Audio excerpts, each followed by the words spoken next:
Well, good afternoon, Peter. Thank you for joining us today. I'm glad you agreed to this interview. So, the first question for you is, how did you get into tutoring?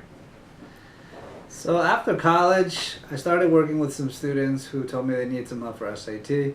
At first, I didn't think much of it. I just enjoyed sitting down with the students, helping them try to read through difficult reading passages, teach them some words, which I found to be interesting. Once I got into the roots of words, I found to be even more interesting. In college, I studied philosophy, so my brain was always wrapped around books and ideas as is. I'm very much into intellectual history and just generally the history of ideas. So when I got to teach students specific concepts, like qualifying statements, like assumption-based questions, like what does it mean to actually deconstruct and analyze an argument, for me it was a no-brainer. They were paying me to do something that, for me, was just a lot of fun.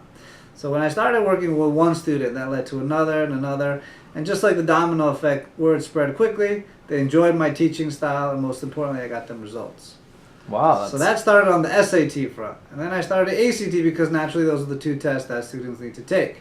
So once I started into ACT, that's where I currently stand with a curriculum both for SAT and ACT. Wow, that's fascinating. Can you tell me a little bit about your background? Your academic background and personal background. Sure. So my parents are from Latin America. They're from Ecuador. Both my parents are originally from there. My dad's from Otavalo and my mom's from Quito. As a kid, I grew up speaking Spanish, so that was my first language. And English, for many years, is what I wanted to get better in, especially with my writing skills. Fortunately, I attended a private school for high school, which really helped me bunker down and get my writing skills up to par. And teachers through different projects and different assignments were able to help me in those areas. Then I got to college, where I went to Princeton, and thereon I just kept running with what I enjoyed, which was always the humanities. Religion, literature, history, philosophy. Until this day, as I still work with students in my free time, that's what I entertain myself with. Wow, that's fascinating. So, what did you major in exactly, and why did you choose that? So I majored in philosophy. At first I was thinking about comparative literature because, like I just mentioned, I always liked reading different books, different genres, different categories from different parts of the world. But as I started getting more and more central about what exactly I wanted to major in come sophomore spring, I realized that it was analyzing and deconstructing arguments. So like any good lawyer should tell you, it's all about what are the stated premises and how do I get to the conclusion. And for me as an intellectual exercise, I enjoyed it. Right? It was like math. You added 1 + 1 to get 2, and logically I had to break it down in a way that both allowed me to pass my tests, but also got me stimulated intellectually.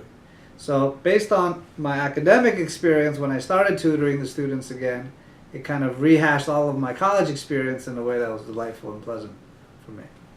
Interesting. Do you have any favorite philosophers? Isaiah Berlin.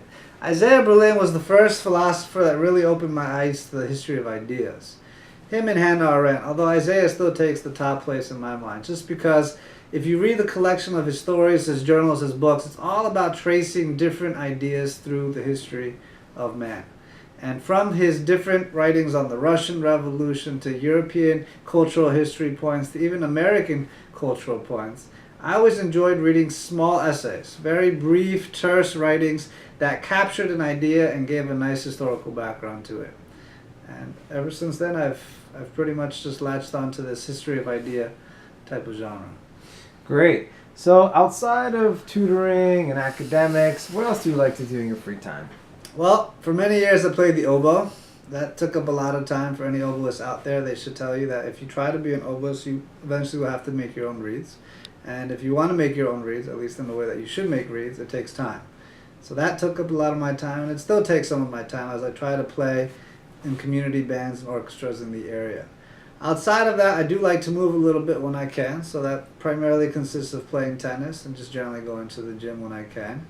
And besides that, I'm pretty much just reading as many books as I can, again, because my profession, as it turns out to be, is a tutor. And while, yes, I'm tutoring for a specific test, I also want to keep myself engaged so that I can pick out articles and pick out different books that I can recommend to my students to give them an extra help outside of the structured curriculum.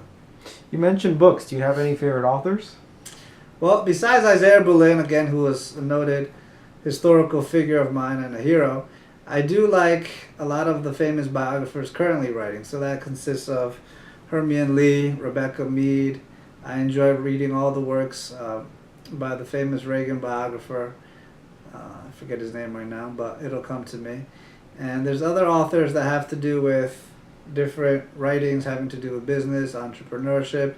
For me, the fusion of philosophy and business kind of naturally came together because I'm all about doing something, creating something, human action, and anything that kind of sparks that type of interest is generally what I find myself reading. Great. So for other students that are aspiring to go to a great university like Princeton, what tips would you have for them? Well, I wouldn't necessarily focus on just looking to get in one specific school. I would look on focusing about doing what it is that you like to do in high school and try to do that really well. And as I'm sure you've probably been told before, it's about doing one thing well versus doing 10 things well.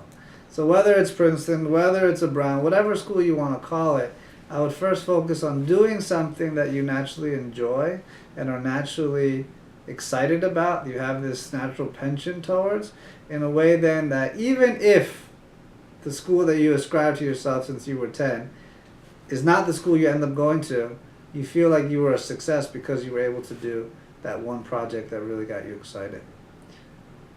Okay. After school, or after college, I should say, did you do anything interesting? So I graduated in June 2008, and if anyone was alive at that time, they pretty much know that that's when the recession happened, specifically September of 2008.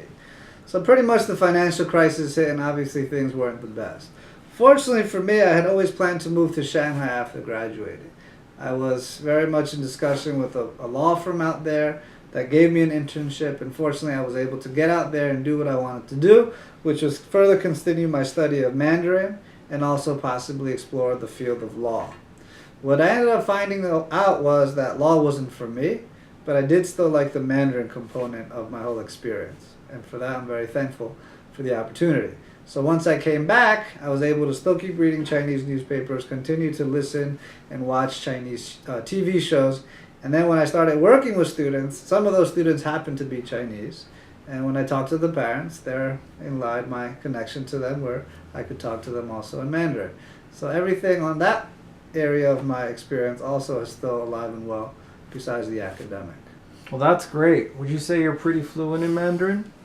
I would like to say I'm fluent, but I truly believe that no one is fluent in Mandarin. There's so many characters, so many different expressions that exist in the language itself, that to call yourself fluent is a misnomer. But I do like to consider myself as a proficient Mandarin speaker. Could you give us a little sample of saying something simple such as, "My name is, nice to meet you"? Well, you would say, pretend I was on the streets of Shanghai as I was for a couple of months. 你好，我叫韦培德，是培养的培，道德的德，韦小宝的韦。我很高兴跟你见面。So that pretty much said what you just told me to say. Wow, that sounds impressive. I saw Mark Zuckerberg recently try to speak some Mandarin, but I think you did a little better in your pronunciation, so good job. 哪里哪里。 In terms of any future goals, what do you see yourself doing 5 years from now? Well, I generally like education. I like ideas. I like talking about ideas. So if my ventures can somehow revolve themselves around that, then I'm happy. If I were to tell you I'm going to be an SAT tutor for the next 5 years, I'd be lying to you, because I'm not exactly sure that that'll be the case. But what I do know is that I would like to keep working with students in some capacity to get their level of thinking a little bit more elevated and to get them a little bit more interested in what they're supposed to be studying, even if their schools aren't doing the best job of doing that. Okay, excellent.